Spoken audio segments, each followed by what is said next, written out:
momentum early on in the season.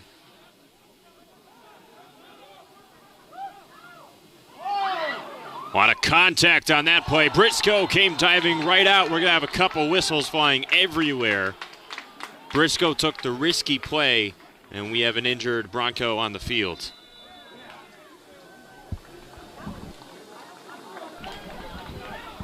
So a whistle and a penalty coming now against the Bulldogs.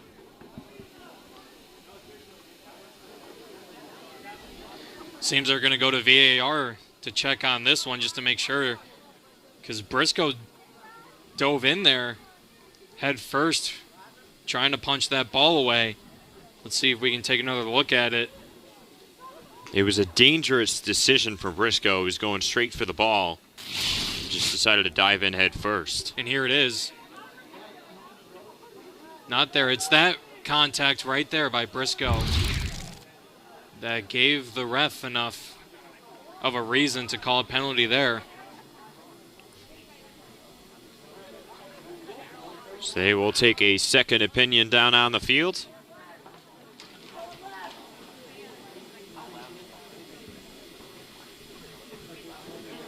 I think it was Selemani there trying to get that ball past Briscoe, and we talked about how he's been quiet so far this game, and now when it matters most, drawing fouls and now getting penalty shots for the Broncos. Well, that was the decision there from Briscoe.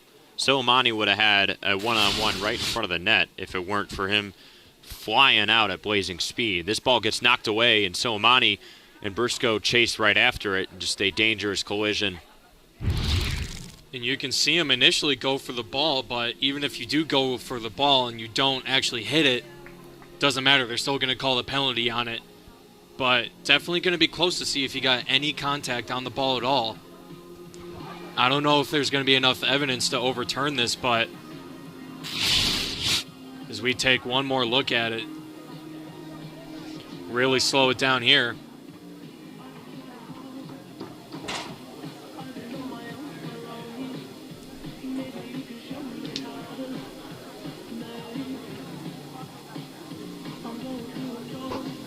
Definitely hard to tell. Right there, right when they made contact on... Definitely hard to tell what came first. If there was contact on the ball by Briscoe, it was definitely booted away by Selemani.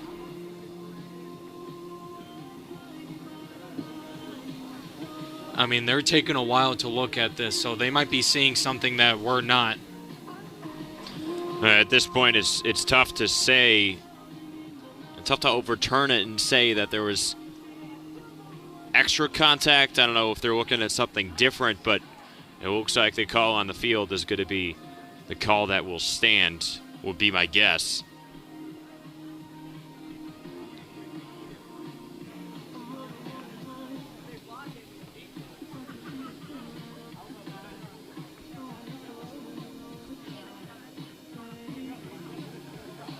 We were just talking so much about the intensity so far in this game, especially in the second half. Butler's defense was making some outstanding plays, and the crowd was loving it. And now, all of a sudden, when it matters most, it might work in Western Michigan's favor, as they're still looking at it.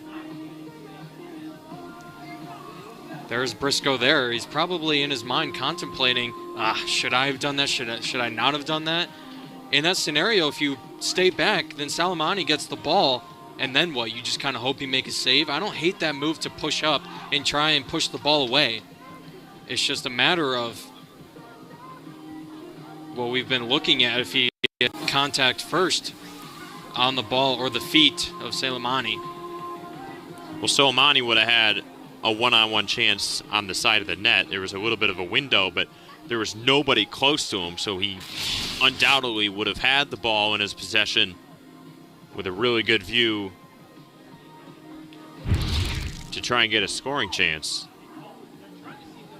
Ferreira's there initially seemed to kind of push. It seemed to be Sabel Yesin out of bounds Not enough contact there to call a penalty. I like that. But as we get the ruling here, let's see. And they give the penalty. Wow. So they did not have enough evidence to overturn it. And honestly, I think I like that call. I just don't see how you can overturn it there because there was no clear and definitive evidence that he actually got any of the ball on his hands because obviously Salamani booted it away with his feet. But overall, I think the referees got it right. It's a bang-bang play, so now here comes a kick for Western Michigan. Piero Sabroso already has a goal today for the Broncos, has the chance in front of the net. He takes it. Diving stop by Ari Briscoe. Another one and saved. Perfect defense for the Bulldogs. Briscoe came up with 2 really good saves. And we're going to have a handball, I think. There was whistles and complete chaos. Wow, that's all I can say is wow to that sequence. And I think they're going to give a penalty against Western Michigan. After the shot, the goalie, number 29, Linworth, came flying in and knocked out the forward for the Bulldogs. I'm not exactly sure who it was, but there's been so much going on. Man, we have to go back to that save by Briscoe. That was huge. He guessed perfectly. He stayed on his line. He made the play that he needed. Let's see it right here. Good angle by our camera crew here. Wow. He guessed completely correct. It was a big-time save. Then he got back. See how he flipped his body over to get that rebound. And I think that was defender. It might have been Verkuya to come in and clear the line there when the ball was kind of spinning. And then it seemed one of the players on the right side, I think it was Watson, got dragged down in the build-up. But they kept playing with possession, and the ball got up to, I think, I'm not sure. Let's see what we can find here on the replay. Ball's up and definitely tripped. It's number 11, Nacho De Miguel. But now let's take a nice look at it to see, because the shot was already off. Definitely some definitive contact, but it's going to be interesting to see exactly what the refs are looking at, because there was contact for sure. It's just, I think it's a matter of how much. And since the shot was already off, did it affect the shot? A lot of questions to be answered here for the referees. Definitely not an easy job. As there's Ferreira's there talking with Coach Snape. Well, Drew, we were literally just talking about this on the opposite side. I was about to ask you, what in the world happened? This completely flipped the field. As you see some contact coming in, it looked like he scraped him in the leg a little bit after the ball was sent away. That looked like it was number 6, Bernardo Raposo, the freshman, who could have just made a game-changing play there. And it all goes back to the man between the pipes, Ari Briscoe. And here's the ruling. Ruling coming. No penalty. I think because the shot was already off and it didn't really alter any play because that ball was already out of bounds, it hit the field goal post. And we'll take another look at it. I think that's hard. That's a hard decision there because I think the argument is the play was over, so it didn't actually affect anything.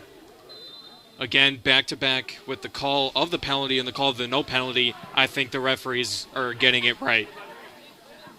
So after all that, we have a little goal kick, and things can finally calm down a little bit at the Salt Bowl, but just need some air up here.